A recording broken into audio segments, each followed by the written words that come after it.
अस्सलाम वालेकुम नाजरीन, welcome to the late night show with Bilal Hussain. उम्मीद है आप खैरियत से होंगे और हमारी हमेशा दुआ है आप हमेशा खुश रहें और हमारा मुल्क भी ऐसे ही शादबाद रहे, हमेशा खिलता रहे। आज की बात हम एक अच्छी बात से शुरू करेंगे, क्योंकि एक अच्छी बात फैलाना, एक अच्छी बात आगे भेजना भी सवाब है, एक नेकी का काम। कोई हमसे कुछ अच्छा सीख जाए तो एक अच्छी बात है। और अच्छी बात कुछ ऐसी है कि इंसान को गुरूर नहीं करना चाहिए। अपने टीचर से आगे बढ़े इंसान, अपने बॉस से आगे बढ़ जाए, जितनी भी कामयाबी हासिल कर ले, पेरेंट्स से आगे बढ़ जाए, लेकिन उसको गुरूर नहीं करना चाहिए। इसी हवाले से आपके पेश खिदमत एक शेर पेश करता हूँ। हज़ार आए हज़ार गए, लाखों की उम्मीदें खाक हो गईं, करोड़ों की कब्रें मैदान हो गईं। पता था, पता है, दिन हश्र होगा हिसाब, फिर भी इंसान उम्मीदों की सहराओं में ज़रे रेत का तलबगार रहा, ज़रे रेत का तलबगार रहा। चलें जी, आपको आज आपके अपने मेहमान से मिलाते हैं। आप मोटर स्पोर्ट्स इंडस्ट्री से ताल्लुक़ रखते हैं, मोटर स्पोर्ट्स एथलीट हैं, आप ऑनर भी हैं। आप मोटर स्पोर्ट टीम के Karachi street racer, Lahore street racers, आपसे हम उनके मिलवाते चलें। खिज़र खान नाम है आपका। अस्सलाम वालेकुम, कैसे हैं सर? वालेकुम अस्सलाम, बिल्कुल ठीक ठाक, आप बताएं कैसे हैं? खिज़र, इस फील्ड में, इस इंडस्ट्री में कैसे शौक़ हुआ, क्या इंस्पायरेशन थी, क्या कैसे आना हुआ? देखिए, मुझे बचपन से ही ना दो शौक थे। तो पहला शौक ये था कि when I was in school मैं हर किताब के पीछे गाड़ियाँ बनाया करता था। हाँ। और दूसरा शौक ये था कि मैं टूटे फूटे लफ्ज़ों से गाने गाया करता था। तो व्हेन आई ग्रू अप मुझे लगा कि there was a time in my life कि शायद मुझे अब इस चीज़ को थोड़ा सा अच्छे तरीके से करना चाहिए। शौक तो गाड़ियों का था कि घर में जब भी बाबा गाड़ी लेकर आते थे तो हम लोग सारे बहन भाई मिलकर उसको साफ सफाई करना शुरू करते थे। तो एक बहुत छोटी एज से शौक था। जब चलाना अलाउ नहीं था ना, पैर पहुंचते होंगे, मतलब चला पाने। बिल्कुल ऐसे ही है। लेकिन ये कि फिर when I grew up I was in university, तब मुझे ये लगा कि नहीं, अब मुझे इस पैशन को थोड़ा आगे लेके जाना चाहिए। तो मैंने सबसे पहले फिर अपनी जो गाड़ी, मतलब यूनी की लाइफ में रियलाइज हुआ है। यस, यूनी की लाइफ में रियलाइज हुआ। मुझे ऐसा लगा कि नहीं, अब मुझे करना चाहिए। और मतलब हर चीज़ की एक एज होती है, एक टाइम पीरियड होता है। That was the time in my life I thought कि नहीं, अब चलो छोटी मोटी साइड पॉकेट मनी भी बच जाती है, छोटे मोटे एंटरप्रेन्योरियल प्रोजेक्ट्स भी मैं कर रहा होता हूँ, तो इतना होगा कि मैं अपनी गाड़ी को मॉडिफाई कर सकूँ। तो मैंने अपने घर की जो रोज़मर्रा की चलने वाली गाड़ी होती है उसको मॉडिफाई करके इस शौक में कदम रखा। ये 2015 की बात है, समाओ 2015 की बात। तो मतलब इस शौक था, किसी से इंस्पायरेशन या कुछ ऐसा नहीं? इंस्पिरेशन थी, आप ये समझ सकते हैं कि मतलब कराची में बहुत सारे लोग मोटर स्पोर्ट की से वाबस्तगी रखते थे। वो मोटर स्पोर्ट की कोई शौक को आगे लेके जाते थे, अपनी गाड़ियों को मॉडिफाई करते थे। तो हम चलते फिरते देखते रहते थे, तो बहुत सारे लोग थे। मैं बहुत छोटा था, मुझे आज भी याद है कि लोग कहते थे एक सुपरा है कोई 1000 हॉर्स पावर की, वो जहाज़ की स्पीड से चलती है। वो फराज शेरवानी की सुपरा थी। तो पहली दफ़ा जब मैंने वो गाड़ी ज़िंदगी में लाइव देखी तो मुझे लगा कि नहीं, मुझे भी कुछ करना चाहिए ऐसा। तो मतलब वही जिसमें चीज़ में शौक होता है ना, तो दोस्त भी वैसे ही बन जाते हैं। हाँ, वो उसी में बंदा उठता बैठता है, वही सारी चीज़ें, क्योंकि उसको चाहते है, उसको शौक है उस चीज़ का। अच्छा, मोटर स्पोर्ट्स किस लेवल पर है इस वक्त अभी पाकिस्तान में, और किस लेवल पे होना चाहिए था इसको, जो इस लेवल पर नहीं पहुंचा? देखिए, टू बी वेरी ऑनेस्ट, ये नहीं कि मैं इस चीज़ से वाबस्तगी रखता हूँ या इसको मैं आगे एज अ प्रोफेशन या पैशन लेके चल रहा हूँ, लेकिन ये कि पाकिस्तान में सबसे ज़्यादा ग्रोइंग फील्ड जो है वो मोटर स्पोर्ट की फील्ड है। वो इन टर्म्स ऑफ बिजनेस आप बात करें, इन टर्म्स ऑफ आप नेट फॉलोअर्स बात करें, या मतलब एक ज़माना होता था किसी एक मोहल्ले में एक गाड़ी होती थी तो दूर दूर शहर जगहों से लोग उस गाड़ी को देखने के लिए आते थे। आज कराची, अपने शहर की बात करते हैं, या पाकिस्तान के किसी भी हिस्से में आपको कोई ऐसी गाड़ी ज़रूर दिखेगी जिसमें एग्जॉस्ट सिस्टम लगा हुआ है, जिसमें बॉडी किट्स लगी हुई हैं, जिसमें अच्छे रिम लगे हुए हैं। तो ये चाहते या ना चाहते हुए लोगों में ये शौक आहिस्ता आहिस्ता करके उजागर हो रहा है। अच्छा, तो आप कराची और लाहौर दोनों जगहों घूमते रहते हैं। आप बिलोंग शायद इस्लामाबाद से करते हैं? नहीं, मैं कराची से ही बिलोंग करते हैं, लेकिन आपका लाहौर भी जाना होता है, इस्लामाबाद भी जाना होता है। कराची वर्सेस लाहौर शुरू से ही चलता है, सही है, एक मोहब्बत है, मोहब्बत से हम एक दूसरे को चैलेंज लगाते हैं। जी। तो क्या आपको कैसे नज़र आता है कि लाहौर मोटर स्पोर्ट इंडस्ट्री आगे हो गई है, या आगे है, या कराची में अभी भी दम है, क्या है? देखिए, मतलब सही है, सारे भाई कराची में भी वो तो हैं ही सारे अपने ही, लेकिन लाहौर से भी बहुत मोहब्बतें मिली हैं, लावलपिंडी से भी बहुत मोहब्बतें मिली हैं, इस्लामाबाद से भी बहुत मोहब्बतें मिली हैं। मतलब पूरी पंजाब साइड से, ना सिर्फ कस्टमर लेकिन दोस्त अहबाब ऐसे हैं जिनको हम जानते नहीं थे, उनसे एक रिश्ता ऐसा कायम हो गया। तो कम्युनिटी की बेस पर ना जो प्रोसेस है वो इतना स्ट्रांग होता है कि आप नहीं जानते एक बंदे को एक दिन, लेकिन अगले दिन आप उससे मिलते हो, आपको और उसके शौक की जो सिमिलैरिटीज हैं वो आप फाइंड आउट करते हो कि म्यूचुअल्स हैं वो, तो आप उनसे बातें करते हो, चीज़ें करते हो, और आप एक ग्राउंड पर आके बैठ जाते हो। तो बात का लुब-ए-लुबाब ये है जो आपने सवाल करा है। लाहौर नहीं, बिलखुसूस पूरे पंजाब की बात करूँगा। पंजाब, पूरा पंजाब बहुत जी। बहुत आबादी है, छोटे छोटे गांव ऐसे हैं जो इंटरचेंज से मिलकर एक ऑटो शो मिसाल के तौर पे मुल्तान में हो रहा है, तो लाहौर वाला जो कार एंथुसियास्ट लड़का है वो अपनी गाड़ी लेके मुल्तान जाता है, उसमें पार्टिसिपेट करता है। Like park wheels auto show की बात करो, किसी भी ऑटो शो की बात करो, HAC हज़ारा में साइड की कोई वो है ऑटो शो, वहाँ पर होता है, तो वहाँ भी लोग गाड़ियाँ लेके किसी और शहर से 600-800 किलोमीटर ट्रैवल करके जाते हैं। तो जब बहुत छोटे शहर और बड़े बड़े शहर एक जगह जब मिलते हैं ना, तो ऐसा लगता है कि बहुत सारे हैं। लेकिन ट्रेंड सेटर हमेशा से कराची रहा है। पाकिस्तान की पहली फास्टेस्ट सुपरा, बल्कि हर फास्टेस्ट सुपरा ही कराची में बनी है, और कराची से फिर वो बिक के लाहौर, इस्लामाबाद, पेशावर गई है। तो मतलब कराची है। कराची है भाई। अच्छा, स्ट्रीट रेस के बारे में कुछ हमारे नाज़रीन को बताएं, क्या होती है, कैसे रेस डिसाइड होते हैं, क्या होता है, कैसे? देखें, इसकी इंस्पिरेशन तो सबसे पहले मिली थी हमें फास्ट एंड फ्यूरियस से। सही है, fast and furious, Tokyo drift. अच्छा, मैं टोक्यो ड्रिफ्ट का सबसे बड़ा फैन हूँ, टू बी वेरी ऑनेस्ट। तो ये कि फास्ट एंड फ्यूरियस से इंस्पिरेशन मिली लोगों को कि नहीं हमें रेस, वैसे भी लोग नॉर्मली गाड़ियों की शारे फैसल पे देखें तो रोड रेज करते हैं, जो कि मैं पर्सनली समझता हूँ सबसे ज्यादा गलत चीज़ है, ये लोगों को नहीं करनी चाहिए। इसके लिए प्रॉपर अबैंडन्ड पूरी प्रिकॉशंस हैं, आपको आप सीखना चाहिए पहले, फिर करना चाहिए। देखिए, मेरा पर्सनल ओपिनियन ये है कि इंसान जब भी कोई ऐसी चीज़ करे तो वो या शौक करे या कोई अपनी आप समझ लें हॉबी को फुलफिल कर रहा है, या जो उसकी आप समझ लें कि डिमांड्स हैं वो फुलफिल कर रहा है, तो वो ऐसे इस तरीके से करे कि आते जाते हुए राहगुज़ीरों को, जो लोग चल रहे हैं, रोड पे ट्रैवल कर रहे हैं, जो रोड क्रॉस कर रहे हैं, या जो इर्द गिर्द की आवाम है, हाँ, बच्चे रोड क्रॉस करते हैं, स्कूल के बच्चे रोड क्रॉस कर रहे होते हैं, फैमिलीज रोड क्रॉस कर रही होती हैं, उससे ना उन्हें नुकसान हो, ना उन्हें नॉइस पोल्यूशन का सामना करना पड़े, ना कोई नागहानी ऐसी आफत आए, या फिर कोई एक्सीडेंट इस तरह का ऐसा हो कि जिससे किसी की जान और माल का नुकसान हो। तो मैं हमेशा से ये लोगों को जो ये देख रहे हैं कि देखें, आप रोड पे कभी भी रेसिंग ना करें, रोड रेजिंग ना करें। अबैंडन रोड मतलब खाली ऐसे रोड जहाँ पे लोगों का ट्रेवल नहीं होता है, दूर दूर तक घर नहीं होते हैं। जैसे आपने फेज 8 देखा होगा, उस साइड पर लेफ्ट राइट पे घर नहीं है, वहाँ पे अक्सर लोग जाते हैं, वहाँ पे ट्रैक खाली कराते हैं, मतलब वो रोड पे वैसे कोई नहीं होता है। जो जब रेस कोई इस तरह की होती है, वैसे तो अब तो बहुत कम हो गया इसका ट्रेंड, लेकिन जी ये भी एक मेरा सवाल बनता है, पहले आप इसको कंप्लीट करें।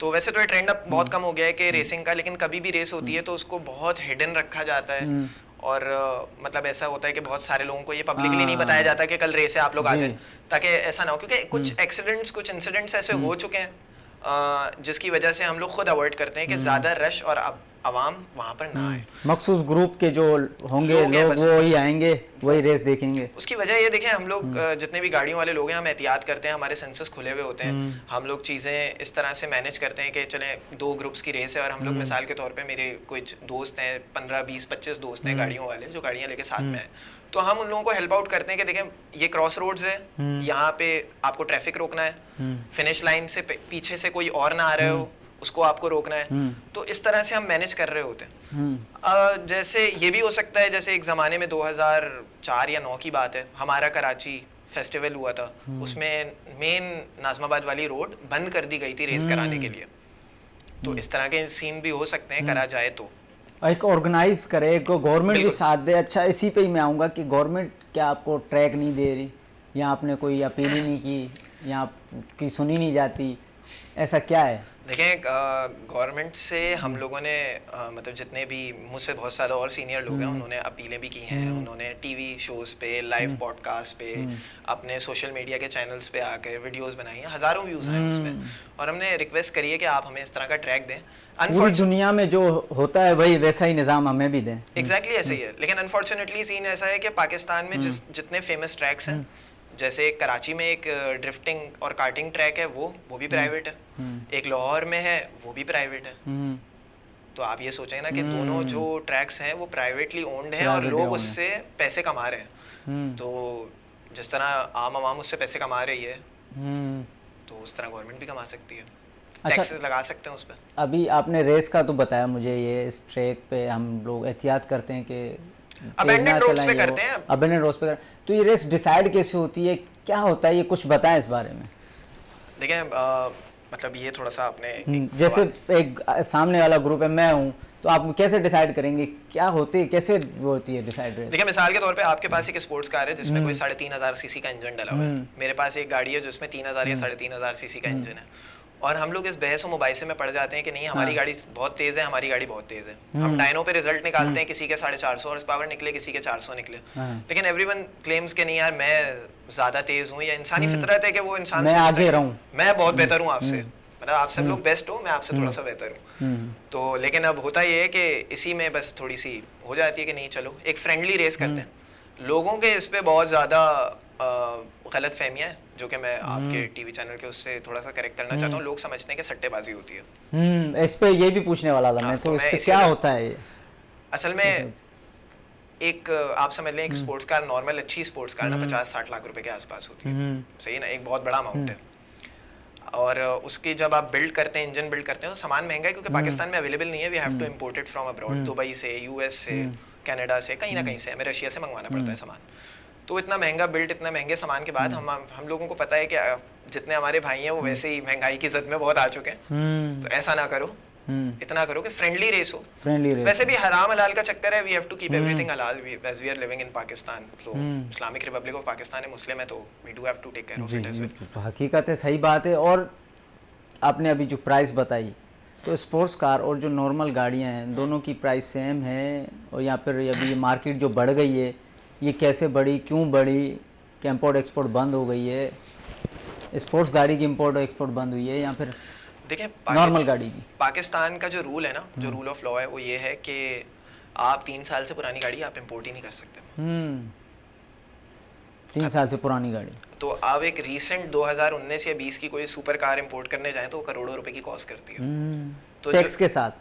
हाँ टैक्स के साथ, वो वैसे ही मतलब आप 400% ड्यूटी है, आप 400% ड्यूटी एक्सक्लूड कर दें तो आप समझ लें कि फिर भी वो करोड़ों रुपए की गाड़ी है। अब लैम्बोर्गिनी इस तरह की बड़ी बड़ी गाड़ियां हैं, उसका सिर्फ तस्वुर हमारे दिमाग में यूं ही रह जाता है क्योंकि वो उसकी एक्चुअल प्राइस शायद होगी मिसाल के तौर पे 2 करोड़, 2.5 करोड़, 3 करोड़ रुपए, उसके ऊपर 400 प्लस टैक्स लग रहा है, 12, 13, 14 करोड़ रुपए की तो ड्यूटी पड़ रही है उस गाड़ी की। तो आप खुद सोचें, this is the only reason why Pakistan में लिमिटेड अपडेटेड या अपग्रेडेड स्पोर्ट्स कार हैं, कुछ नॉमिनल लोग हैं जो ओन करते हैं, जो इंपोर्ट करते हैं और वो उसको यूटिलाइज करते हैं। जो इधर ही मैन्युफैक्चर हो रही हैं कंपनीज, जो इधर ही लॉन्च हो गई हैं कंपनी, उनके भी, हाँ उनके भी रेट हाई हो गए हैं, उनकी भी मार्केट हाई हो गई है। अच्छा, इसमें 2 बड़े रीजन है। सबसे पहली चीज ये कि आपके डॉलर का रेट, आज डॉलर अगर आप इंटरबैंक में देखें तो 270 समथिंग का है और ओपन मार्केट में 300 समथिंग का है। तो अब आज से अगर आप सीधा सीधा 2 साल पहले चले हैं तो डॉलर 150 रुपए का था। तो जो गाड़ी अगर $1,000 में आती थी, एक एग्जाम्पलरी तौर पे बात कर रहा हूँ, तो $1,000 की वजह से वो गाड़ी होगी 1.5 लाख रुपए की। आज वो गाड़ी 2,75,000 रुपए की है। डबल का फर्क तो ऐसे ही आ गया ना, टोटली डबल का फर्क आ गया। मतलब 1 लाख की एक गाड़ी अगर आपको 1.5 लाख की पहले मिल रही थी तो आज आपको 3 लाख की मिल रही है। तो ऐसा नहीं है कि गाड़ियों के रेट ऊपर हो गए, इट्स द रॉ मटेरियल जो बहुत महंगा हो चुका है, ड्यूटीज भी उसी हिसाब से लग रही हैं। तो पार्ट्स के भी प्राइस महंगे हो गए, हर चीज महंगी हो गई है, सारे ऑटो पार्ट्स की भी प्राइस महंगी हो गए टोटली। देखें आपकी बेसिक कमोडिटीज जो हैं, जो पेट्रोल है, पेट्रोल नहीं होगा तो आपकी गाड़ी नहीं चलेगी। तो 150 का पेट्रोल अगर आप आज 250 पौने 300 रुपए का चल रहा है, तो पेट्रोल के हिसाब से आप लगा लेना, आपका कैरियर कॉस्ट बढ़ गया, जो आने ले जाने का सामान के पैसे हैं, जो डिलीवरी है वो बढ़ गई।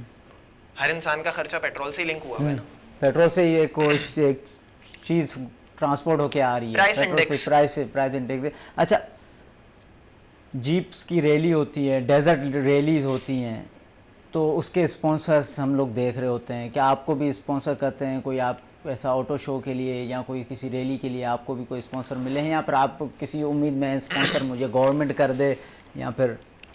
देखिए वैसे एथलीट्स को स्पॉन्सर करना गवर्नमेंट का काम है। देखिए एथलीट्स को स्पॉन्सर करना नहीं, एथलीट्स को पेरोल पे लेकर आना, जैसे पूरी दुनिया में होता है, वो एक गवर्नमेंट का काम होता है।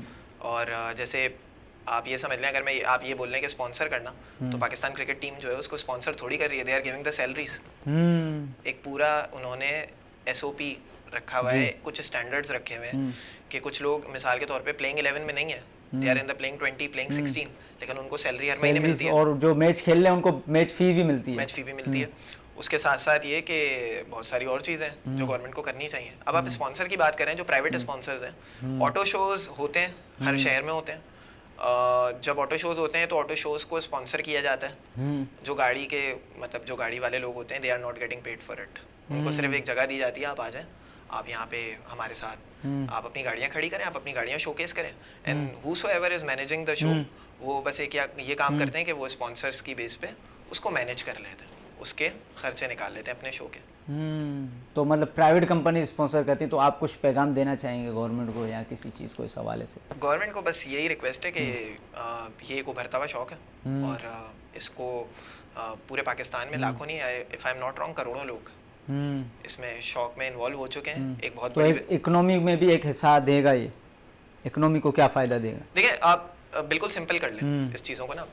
आई am a manufacturer of body kits, सही है ना? तो मैं बॉडी किट्स प्रोड्यूस करता हूँ जो नॉर्मल गाड़ियों में लगती हैं। मिसाल के तौर पे आपके पास गाड़ी है and it's not a sports car, तो आपको भी ये चाहिए होगा, नहीं 15 गाड़ियों में मेरी गाड़ी थोड़ी अच्छी लगनी चाहिए, तो आप ये करेंगे कि आप अपनी गाड़ी में बॉडी किट लगा लेंगे जो एक्सटेंशंस होती हैं, थोड़े से बड़ी बड़ी लिपें हैं कि आपका बम्पर थोड़ा अच्छा लग रहा हो, अच्छा खूबसूरत सा स्पॉइलर, अच्छे खूबसूरत से रिम्स, कि आपकी गाड़ी स्टैंड आउट करे, तो थोड़ी खूबसूरती आ जाए उसमें। तो बात सारी करने की यही मकसद है कि आपको जब मैं सामान बेच रहा हूँ तो मैं उससे पैसे कमा रहा हूँ, वही पैसा मेरे लेबर फोर्स में जा रहा है, उसी पैसे से आप समझ लें डिलीवरी है, आप मुझसे सामान लेंगे, आप पेंट कराएंगे, वो आपका पैसा पेंट में भी जाएगा।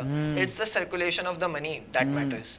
तो डायरेक्टली और indirectly this motor sport is मेरे ख्याल से बहुत ज़्यादा कंट्रीब्यूट अभी भी कर रहा है in the building of Pakistan economy. अच्छा, किसी ऑटो शो में मैंने देखा है जो बहुत मल्टी नेशनल कंपनीज हैं, उसमें बाहर के लोग भी आ रहे हैं, अब्रॉड के लोग भी आ रहे हैं, वो भी उधर शो में आ रहे हैं, हिस्सा ले रहे हैं, तो वो स्पॉन्सर कर रहे हैं या उनको गवर्नमेंट सपोर्ट कर रही है या गवर्नमेंट खुद बुलाती है, वो खुद अपने खर्चे पे आते हैं? देखिए, अब मैं सारी चीज़ें छोड़े, मैं पाकिस्तान की बात करता हूँ आपसे। पाकिस्तान में कुछ एथलीट्स ऐसे हैं जिनका नामो निशान नहीं है, मतलब वो हम लोग जानते हैं उनको, बहुत सारे लोग नहीं जानते। जैसे नेशनल लेवल पे तो होते हैं कॉम्पिटिशन, इंटरनेशनल लेवल पर एक हमारे यहाँ पे लोकल ड्रिफ्टर है कराची के, Adeel R35, he has been doing professional drifting. जैसे टोक्यो ड्रिफ्ट में आपने ड्रिफ्ट देखी थी ना, वैसे उन्होंने पूरी प्रोफेशनल ड्रिफ्टिंग अब्रॉड जाके करी है, और वो पार्टिसिपेट करते हैं। अच्छा। बाबर जी बट एक ड्रिफ्टर है, वो पाकिस्तान के लिए दुबई में ड्रिफ्टिंग करता है, and he has won a lot of titles as well, that's what I have heard. सही। उसके अलावा तलहा जी बट है, ऐसी कुछ तलहा अजहर है एक ड्रिफ्टर है, उसने भी यही करा है, वो पाकिस्तान के लिए बाहर जाता है। अब ये तो ड्रिफ्टिंग की बात हो गई। आपने पूछा रेस। उमैर कमर, समन फ्रॉम कराची, वो अपनी गाड़ी पर्सनली दुबई लेके गए, यहाँ से एक्सपोर्ट करके GTR, और कितने गोरों में, अरबियों में, he took the first position for Pakistan, and his car is one of the fastest GTR in all over the world। पूरी दुनिया में सबसे फास्टेस्ट GTR उस बंदे की। कुछ मैं अगर कहता हूँ 100 गाड़ियाँ, तो पूरी दुनिया की 100 GTRs में से उनकी एक फास्टेस्ट GTR। तो ये कौन से ईयर में ये जीत के आए और उनको गवर्नमेंट ने सपोर्ट किया? 2023।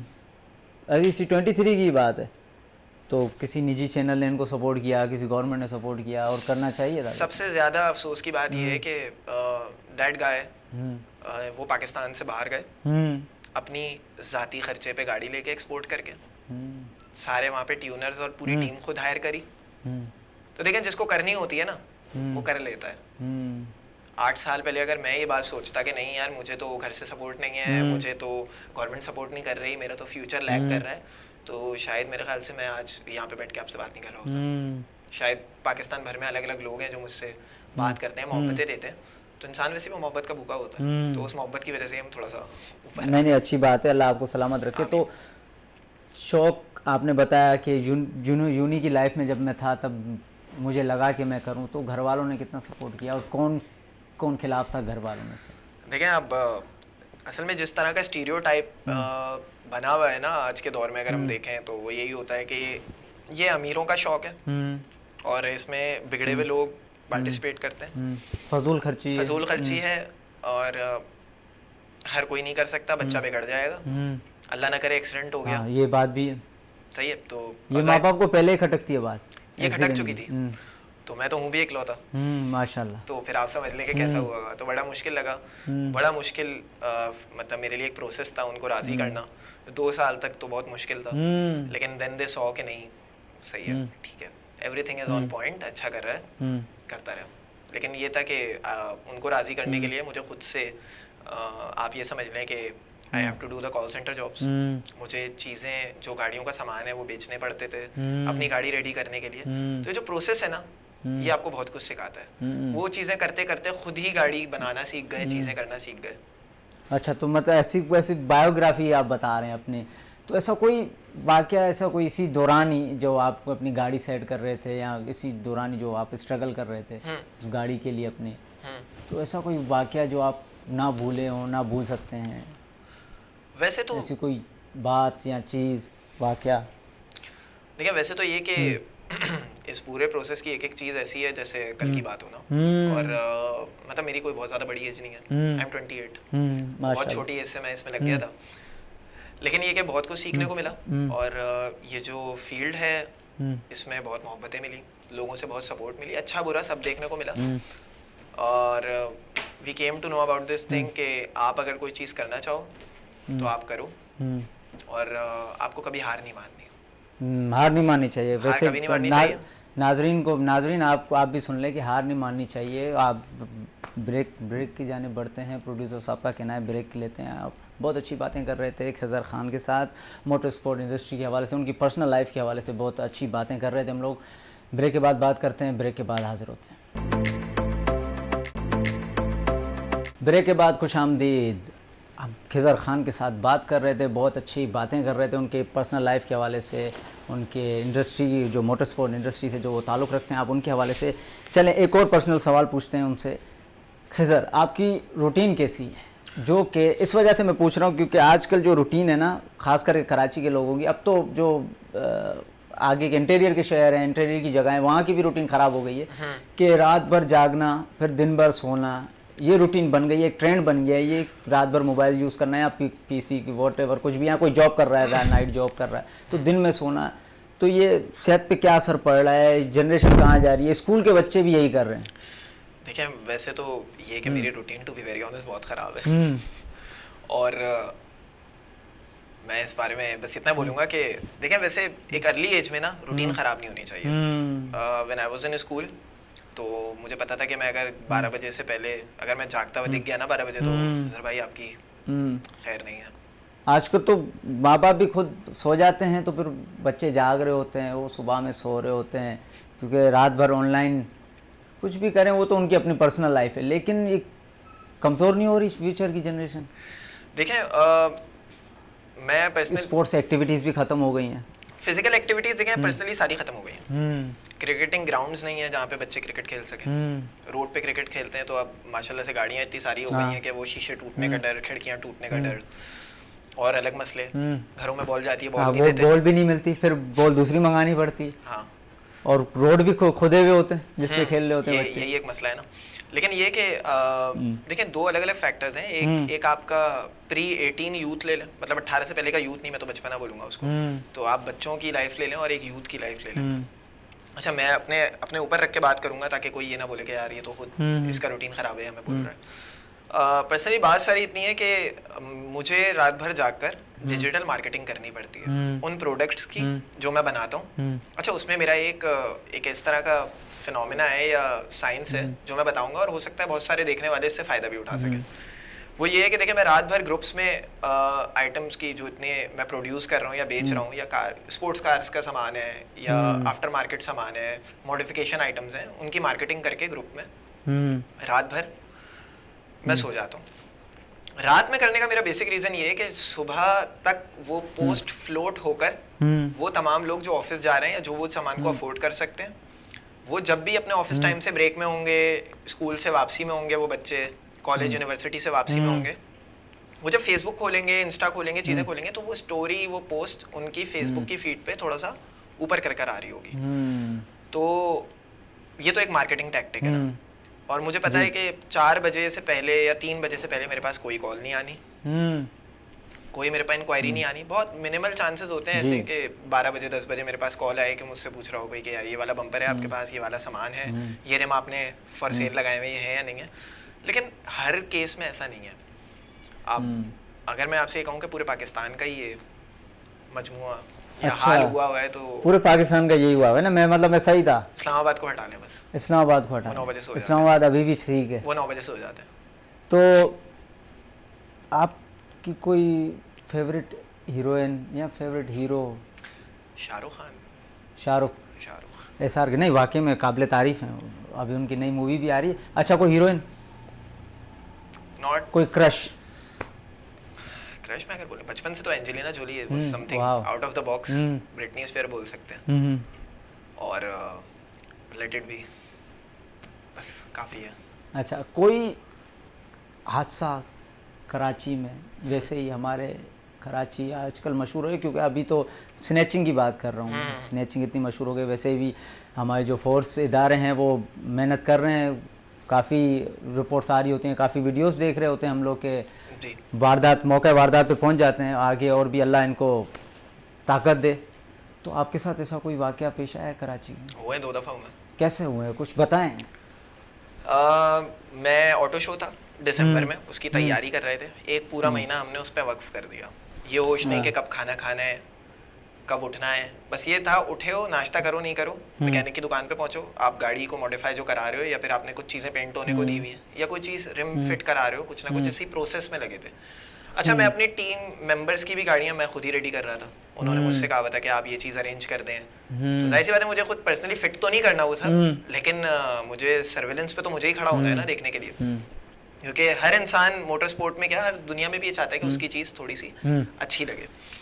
तो रात के कोई 11:30-12 बज रहे थे, मैं अपने 2 दोस्तों के साथ बैठा हुआ था और हम लोग सिंपली बैठे हुए बस ये कर रहे थे कि नहीं कल हमें ये काम करना है और परसों हमें ये काम करना है और आज रात तक हमारा ये सामान लाहौर से आ जाएगा, तो ये हम अपनी गाड़ी में परसों तक फिट कर देंगे। तो हम प्लानिंग कर रहे थे, एक चाय के होटल पे बैठे हुए थे और थोड़ा सा दूर यूँ बैठे थे कि शोर बहुत ज़्यादा था, तो बस एक बाइक रुकी और एक बंदा चलता हुआ आया, खामोशी से दबे दबे पाँव, पिंक पैंथर की तरह, और उसके हाथ में पिस्टल थी, उसने ऐसी पिस्टल रखी, ऐसी चेम्बर खींचा, मतलब दिख रहा है, अच्छा बस दिखा है। हाँ, वो ऑलमोस्ट मुझसे तकरीबन 3 फीट दूर था, करीब भी नहीं आया, और उसने कहा कि ये दिख रहा है, मैंने कहा हाँ, उसने बोला ठीक है, मैंने कहा ठीक है, बोला अब दे दो, कुछ भी नहीं, मैंने बस जेब में फोन हाथ डाला, फोन निकाल के दे दिया, उसने बोला और दो, मैंने वॉलेट निकाला, मैंने कहा वॉलेट खाली है भाई, आप जरा मुझे कार्ड्स वगैरह हैं, उसने बोला कोई मसला नहीं है दे दो, बोला और दो, अच्छा वॉलेट के अलावा भी कुछ और दो, मैंने कहा अब और क्या दे सकता हूँ मैं इसको, मैंने हाथ डाला, जेब में मेरे पास चार्जर था, मैंने उसका चार्जर भी अच्छा I was panic to be very honest, तो उसने चार्जर यूं देखा, बोला नहीं ये नहीं चाहिए, चार्जर वापस कर दिया उसने। बाकी मेरे साथ 2 दोस्त बैठे हुए थे, उनके भी फोन वगैरह छीन लिए, फोन वॉलेट सब कुछ छीन लिया। अच्छा, और जब वो छीन रहा था बोले टेंशन नहीं लो, कोई घबराने की बात नहीं है, चिल होके बैठो, बस ले रहा हूँ और जा रहा हूँ, कुछ भी नहीं करूँगा। अब मैं सोच रहा यार कि क्या करूँ, मैंने कहा वॉलेट तो दे दो भाई, कुछ नहीं है, कोई टेंशन नहीं है। अब वो उसकी कोई टेंशन नहीं, मेरे लिए बहुत टेंशन वाली बात में, लेकिन ये कि खैर तो वॉलेट भी ले गया, वो सब ले गया, सारी चीज़ें ले गया।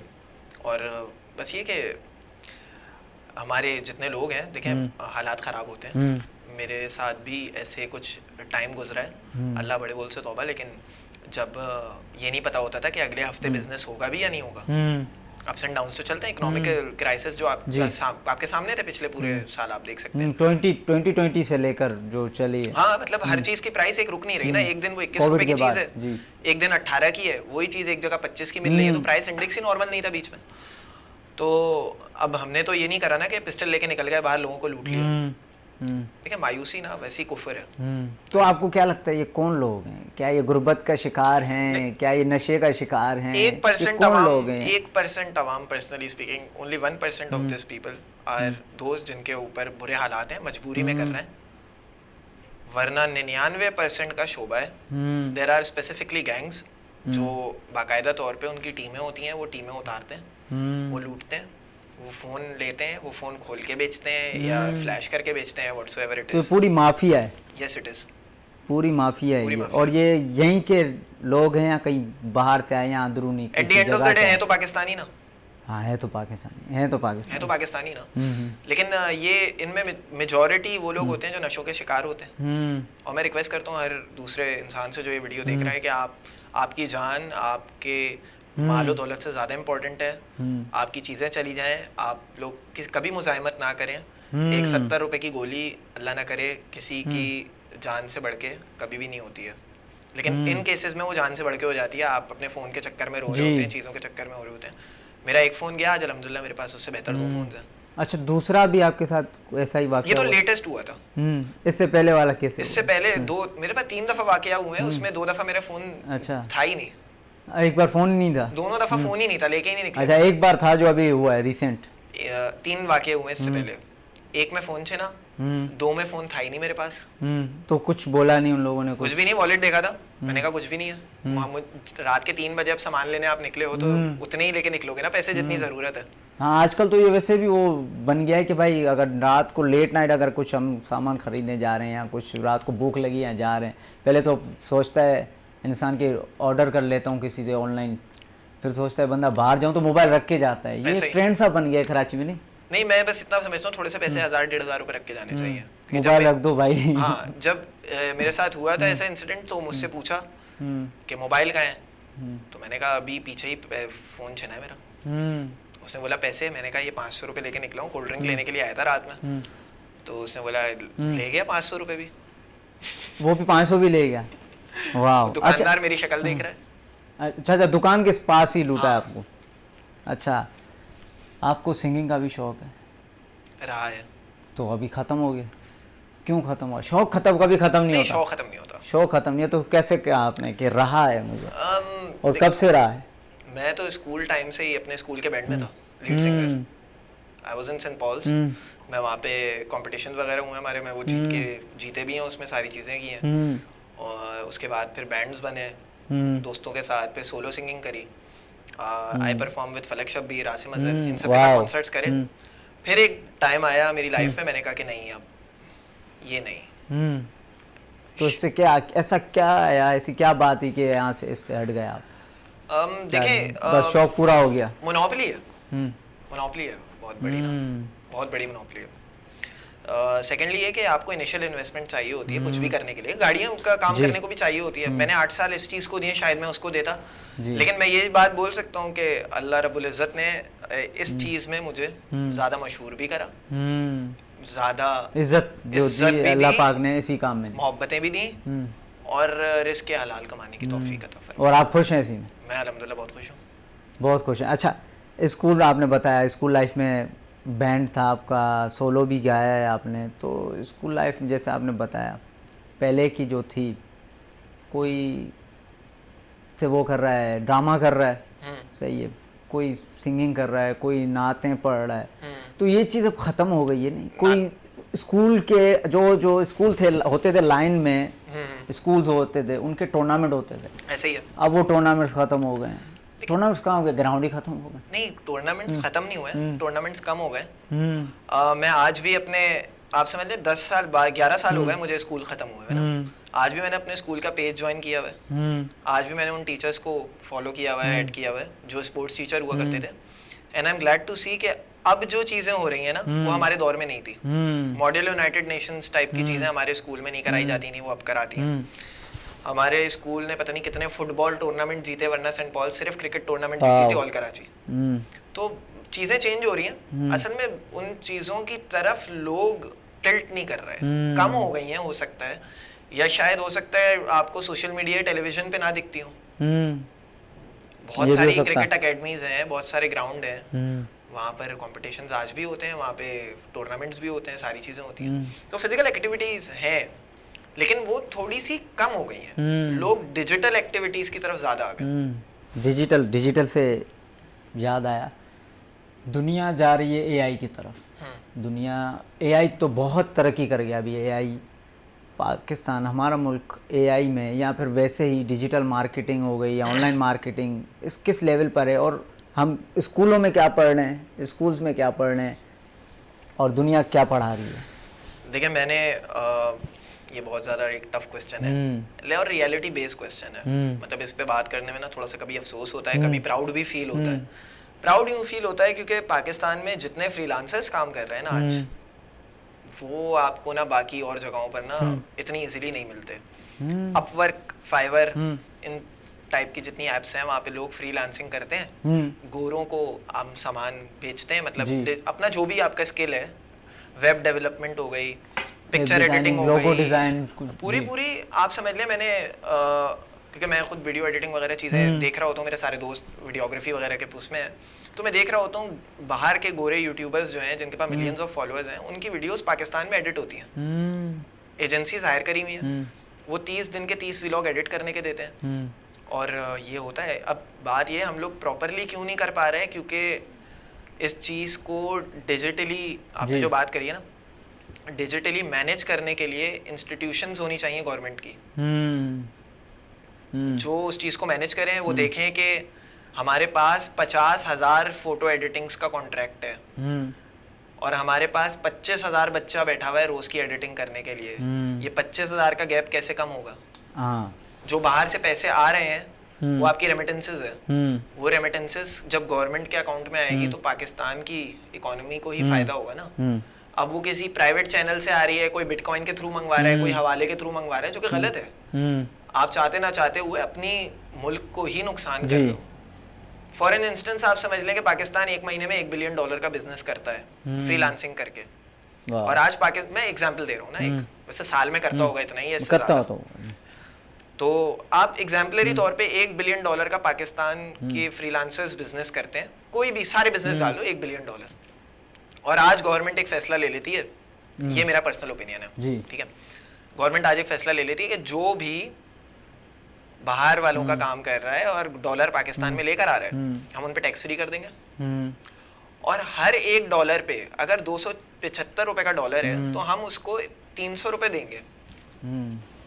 इससे होगा क्या कि आपकी जितनी यूथ है वो मोटिवेट होकर इस फील्ड में आएगी। सेकेंडली, गवर्नमेंट के पास सीधा फाइनेंशियल रिजर्व्स में पैसे ऊपर होंगे। ऐसी बहुत सारी हजारों चीजें जो कर सकते हैं। अभी तो जो आपने बताया कि बाहर के जो ब्लॉगर्स हैं उन्होंने काम दिया हुआ है यहाँ के फ्रीलांसर्स को एडिटिंग के लिए, फिल्म मेकर्स भी हैं बहुत सारे। तो मैं जो एआई की तरक्की देख रहा हूँ, एआई जितना बढ़ता जा रहा है, तो एडिटिंग टूल्स वगैरह भी एआई ने काफ़ी चीज़ें एक एआई में अपग्रेड हो गई हैं। जो एडिटिंग टूल्स हैं, काफ़ी चीज़ें, एनिमेटेड एडिटिंग हो रही है एआई में। तो क्या आपको क्या नज़र आ रहा है कि ये अभी इनकी काम ख़त्म नहीं हो जाएगा, एडिटर्स के बैठ नहीं जाएंगे घर? देखें, अब मैं आपको एक बात बताता हूँ। मैंने जो सवाल आपको जवाब दिया था ना, वो एआई से रिलेटेड नहीं था, वो normal digital marketing, digital editing. इसलिए मैं अभी एआई पे, thank you so much for asking it again. AI का सीन ये है कि यहाँ पे लोग एआई पे काम कर रहे हैं। मेरे खुद बहुत सारे दोस्त हैं, फोटोग्राफर्स, वीडियोग्राफर्स, कंटेंट क्रिएटर्स, जो एआई की मदद से रील्स भी बना रहे हैं, एआई की मदद से वो कंटेंट भी क्रिएट कर रहे हैं, वो पिक्चरों को वापस से बना रहे हैं, मतलब रिक्रिएट कर रहे हैं एआई की मदद से। और बहुत सारे आप देखें फिल्टर्स बना रहे हैं, अलग अलग सोशल मीडिया वेबसाइट्स के अलग अलग चीजें कर रहे हैं, पूरा वेब पेज बन रहा है, उस पे काफी चीजें बन रही हैं। तो लोग इसमें आहिस्ता आहिस्ता करके मास्टर कर रहे हैं। और मुझे लगता है पर्सनली स्पीकिंग आने वाले 1 साल में आप पाकिस्तान में बहुत ज़्यादा एआई से रिलेटेड काम देखेंगे। पाकिस्तान, अल्लाह करे कि हम भी एक दुनिया के साथ एक टक्कर दें, दुनिया के साथ चलें, क्योंकि हमारी जो जनरेशन है वो बहुत टैलेंटेड है। ऐसे ही है, वो आपको भी पता होगा, बहुत टैलेंटेड है। ऐसे ही है। एजुकेशन में थोड़ा काम भी करना है हमने। एजुकेशन जो आपने तो देखी है, जो कि गवर्नमेंट स्कूल्स आपने देखे होंगे, उसके बारे में कुछ, गवर्नमेंट स्कूल को कितनी तरक्की करनी चाहिए? क्योंकि 30 से 40% से भी ज़्यादा मेरी नज़र में कि बच्चे जो हैं, न्यू जनरेशन, वो गवर्नमेंट स्कूल में भी पढ़ती है अभी भी। देखिए, बहुत सारी चीज़ें जिनको सर्वेलेंस की ज़रूरत है, ये बेसिक चीज़ है।